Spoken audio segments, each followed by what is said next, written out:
En esta diapositiva hablaremos de las etapas de la vida de Jesús. La primera etapa de la que hablaremos es la etapa de la Anunciación, que es justo cuando el ángel Gabriel anuncia a María que concebirá al Hijo de Dios. Y como nos dice en la Biblia, el ángel le dijo: no temas, María, porque has hallado gracia delante de Dios. Concebirás de tu seno y darás a luz a un hijo y le pondrás por nombre Jesús. Después, en la etapa del nacimiento, es cuando Jesús nace en Belén de Judea.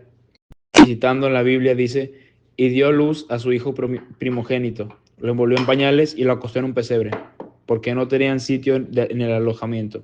Después de esto viene el bautismo, que es cuando Jesús es bautizado por Juan el Bautista en el río Jordán.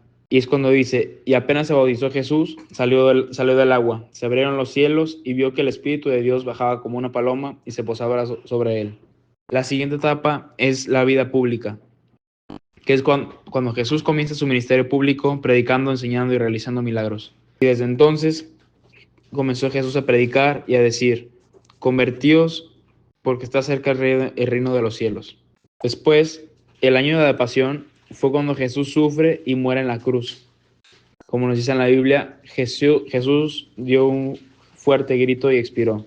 Y por último, la etapa de la resurrección es cuando Jesús, después de haber sido crucificado y sepultado, resucita al tercer día. Y como dice en las Sagradas Escrituras, pasado el sábado, al alborear el primer día de la semana, María Magdalena y la otra María fueron a ver el sepulcro. El sentido de la vida de Jesús es un tema profundo que transformó la historia de la humanidad. ¿A qué vino Jesús a la tierra? ¿Por qué?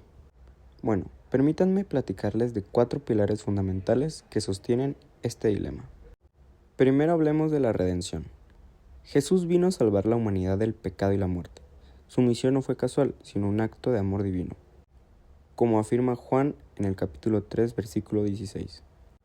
Porque tanto amó Dios al mundo que dio a su Hijo único, para que todo el que crea en Él no perezca, sino que tenga vida eterna. Este versículo resume el corazón del Evangelio. Segundo, la revelación del amor de Dios. Jesús no solo habló del amor, lo encarnó. A través de sus palabras y acciones, nos mostró que Dios es amor. Como dice 1 Juan en el capítulo 4, versículo 8. El que no ama no conoce a Dios, porque Dios es amor. La vida de Jesús fue un reflejo de esta misericordia. Sanó enfermos, perdonó pecadores y abrazó a los marginados. Tercero, el reino de Dios. Jesús no vino solo para predicar, sino para inaugurar un reino eterno. En Mateo capítulo 4, versículo 17, declara: convertíos, porque está cerca el reino de los cielos. Este reino no es un territorio, sino una realidad de justicia, paz y amor que Él estableció entre nosotros. Cuarto y último, la nueva alianza. Finalmente, Jesús selló una nueva relación entre Dios y la humanidad.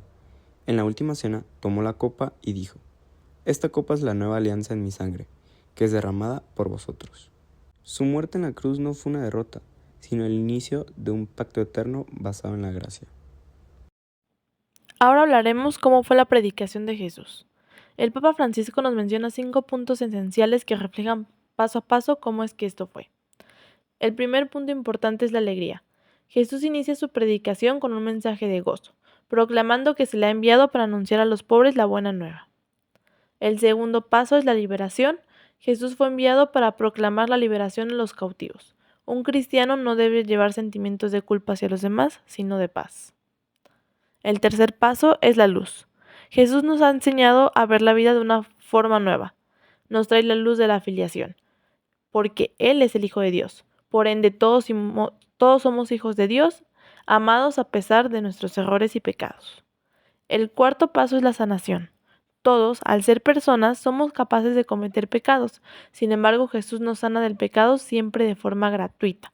El Señor siempre está dispuesto a tener la mano tendida hacia nosotros. Y el quinto paso es el asombro de la gracia. La enseñanza de Jesús provoca admiración y sorpresa entre sus oyentes.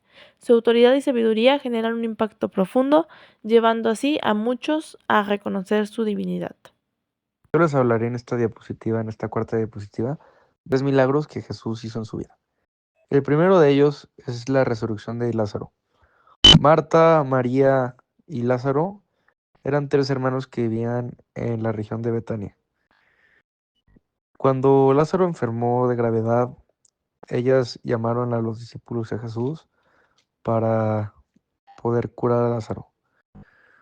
Ellos tardaron un poco debido a que tenían miedo de ser apedreados en el camino. Finalmente, cuando pudieron llegar, Lázaro ya tenía 4 días que había fallecido y entonces Jesús le pidió a sus hermanas que les enseñara el camino al sepulcro, donde posteriormente comenzó a rezar y a pedirle a su padre que ayudara a ese momento. Y le dijo: Lázaro, levántate, y de las vendas se levantó Lázaro. Y esto es gracias a la fe que las hermanas tuvieron, porque ellas estaban seguras de que Jesús era Dios en hombre. Cuando Jesús iba a Jerusalén, pasando por Samia y Galilea, hubo un grupo de 10 leprosos que le gritaron a Jesús que los curara de la lepra. Él no les prometió nada, pero simplemente les dijo que fueran con unos sacerdotes. Cuando iban camino hacia el encuentro con estos sacerdotes, en ese camino se fueron curando poco a poco todos y hasta que quedaron completamente curados, pero solo uno fue a darle las gracias a Jesús. Entonces él fue también curado en su alma. Tercer milagro habla de cuando Jesús pudo caminar en el agua. Después de alimentar a 5,000 personas, Jesús envió a sus discípulos a la barca mientras él se dirigió al monte a rezar. Cuando regresó había tardado un poco, por lo que la barca se alejó, pero para Jesús no había impedimentos para llegar a la barca, ya que comenzó a caminar sobre el agua. Finalmente, Pedro, al ver eso, todos los discípulos se asustaron primero que todo, porque pensaron que era un fantasma, pero Pedro, al ver que era Jesús, le pidió también el poder caminar en agua, lo cual al principio pudo hacer, pero después empezó a dudar y se cayó y empezó una gran tormenta. Pero fue salvado por Jesús y le preguntó por qué había empezado a dudar y perdió la fe.